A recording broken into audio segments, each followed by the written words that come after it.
Modern trainers use noise, commands, clicks, whistles, even shouting. But Amish horsemen use silence, and somehow their horses listen better. In the Amish world, a shift of the hand, a step of the foot, or even a change in energy can move a 1,200-pound animal with perfect obedience. No words, no force, no drama, just a silent language passed down for generations, one that most people never even notice is happening. Position-based body language control. Horses are herd animals. They study body language constantly. The Amish use this natural instinct to guide their horses without touch or speech, relying entirely on positional cues.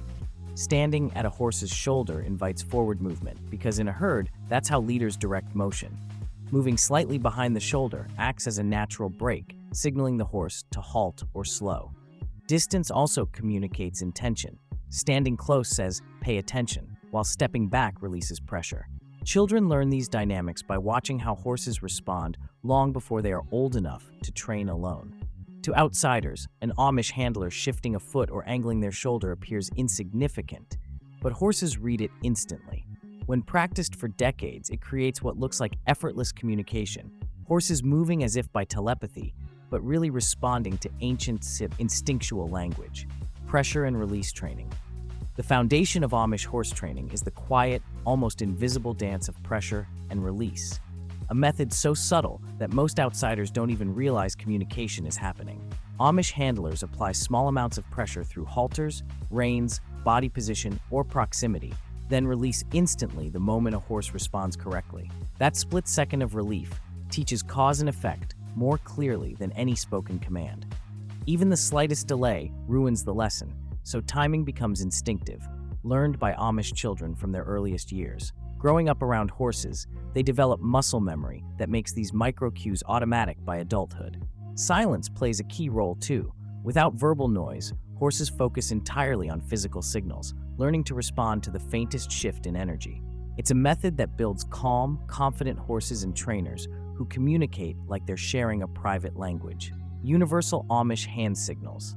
Across Amish communities, hand signals are so standardized that any family can buy a horse from another settlement and communicate with it instantly. These signals begin during the earliest ground training sessions, where handlers exaggerate their gestures to build understanding. A raised hand, palm toward the horse, means stop.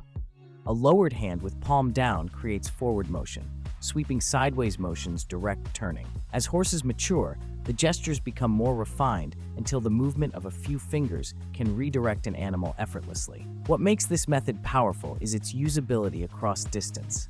Where most modern trainers would shout commands, Amish handlers simply raise or shift a hand. This becomes essential when driving teams of 4, 6, or even more horses pulling plows or wagons. Different signals are given to different horses at the same time, creating a silent choreography impossible to achieve with voice commands alone. Patience, slow progress, and long training cycles. Where modern programs brag about breaking a horse in 30 days, the Amish take 2 to 3 years to establish solid, lifelong training. They allow young horses to mature physically and mentally before adding difficult work. Training starts with simple tasks and gradually increases in complexity only when the horse shows readiness. A rough day isn't a failure. It's a sign to stop and try again later, not apply punishment. Horses aren't pushed through rigid timelines. Instead, their personalities dictate their pace. Spirited horses get challenging roles, calm horses are matched with children or elders, and slow learners are given extra time. This patient approach produces horses that stay sound, cooperative, and mentally grounded for 15 to 20 years, far outlasting animals pushed too fast. The Amish view training as an investment where long-term reliability outweighs short-term results. Rein pressure and soft hands. In Amish training, reins aren't tools of force, they're channels of communication. Instead of pulling, yanking, or jerking, handlers use the lightest cues possible. Horses are trained to respond to ounces of pressure, making their mouths incredibly sensitive and connected.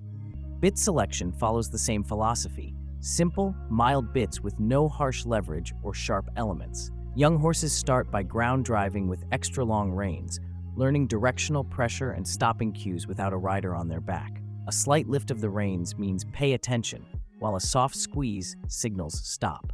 Immediate release rewards correct behavior. Over years of consistent training, Amish horses become so tuned in that outsiders often describe the control as mind reading. It's not magic. It's a lifetime of tiny, consistent messages that shape a horse into a responsive partner. Reading horse body language, like a second language. Amish horse handlers don't just teach cues, they read horses like open books. Years of daily interaction allow them to interpret every detail of equine body language. Ears that swivel to monitor mood, eyes that soften or harden with emotion, tails that relax, clamp, or swish in irritation, and muscles that tighten at the first whisper of anxiety. These signs guide every decision during work.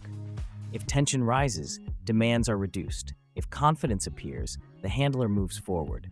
This constant two-way communication dramatically reduces accidents, even though Amish families spend far more hours around horses than typical recreational riders. Children begin learning this visual language almost from birth, watching adults handle horses and absorbing the meaning of every tiny shift. By adulthood, reading a horse's emotional state becomes second nature, keeping both human and animals safe. Generational knowledge transfer. Amish horse training is not taught through books, certifications, or clinics. It's absorbed through childhood immersion. Children as young as 3 or 4 start with grooming and leading gentle horses. By 6 or 7, they help ground drive and learn reinsmanship. By the early teens, they have the skill set to train young horses completely. This continuity of experience creates trainers with decades of practical wisdom before adulthood. Grandparents' methods remain alive, each generation refining them based on real results. Failed techniques disappear over time. Effective ones last centuries. Instruction happens almost entirely through demonstration, showing, not telling. Mistakes are corrected immediately under supervision, building instinct rather than memorization. By adulthood, Amish handlers operate more on intuition than conscious thought, giving them an advantage modern programs struggle to match. Rewarding with rest, not treats. Amish training hinges on a simple truth. Horses seek comfort, not food. While treats can create food-focused behavior, rest creates work-focused discipline. In Amish philosophy, work is the pressure and rest is the reward. When a horse completes a task correctly, the handler immediately stops the activity or gives a brief moment of stillness. This instant relief marks the correct behavior far more clearly than a verbal good job. Over time, horses begin performing tasks specifically to achieve that feeling of calm. Duration builds slowly, short correct efforts followed by rest, then slightly longer ones. After work, grooming becomes the final reward, strengthening the emotional bond. Horses trained this way associate humans with comfort, not stress, creating animals that work eagerly and willingly. That positive attitude helps them stay sound longer, avoid burnout, and maintain trust through years of partnership. Lifelong partnership and respect. To the Amish, horses are not disposable assets. They're lifelong partners. Once trained, a horse typically stays with the family for its entire working life, forging a deep bond through years of cooperation. Retirement happens at home, where older horses live out their days in familiar surroundings, rather than being sold at auction. This continuity builds trust that transforms into exceptional working relationships. Horses trained with respect, patience, and consistent expectations develop pride in their work. They perform with confidence rather than resentment, and that attitude keeps them mentally and physically sound for years. The Amish believe the best horses are created through consistency, understanding, and honoring an animal's natural communication system, a philosophy that produces calm, obedient, reliable partners unlike anything modern, quick training systems can replicate. Matching horses to their natural talents. The Amish believe every horse has a purpose, and success depends on aligning that purpose with the horse's temperament. Energetic, athletic horses might excel in fieldwork or pulling heavy equipment. Calmer, slower animals are trusted with children's drivers or used for quieter tasks. Assigning roles based on personality prevents frustration, reduces injuries, and creates confident horses who feel competent in their work. Matching is not guesswork. It comes from years of daily observation. Amish handlers watch how each horse moves, reacts, and interacts. This patient study results in intelligent placement where both horse and human benefit. A well-matched horse becomes a long-term asset. A mismatched one becomes a safety risk. This philosophy ensures higher performance, better temperament, and long, productive working lives. Silent training may seem mysterious, but there's nothing magical about it. It's the result of patience, consistency, and a deep respect for the animal in front of you. The Amish don't try to overpower horses. they learn to speak the quiet language horses already understand, and that's why their animals stay calmer, work longer, and partner more willingly than almost any others.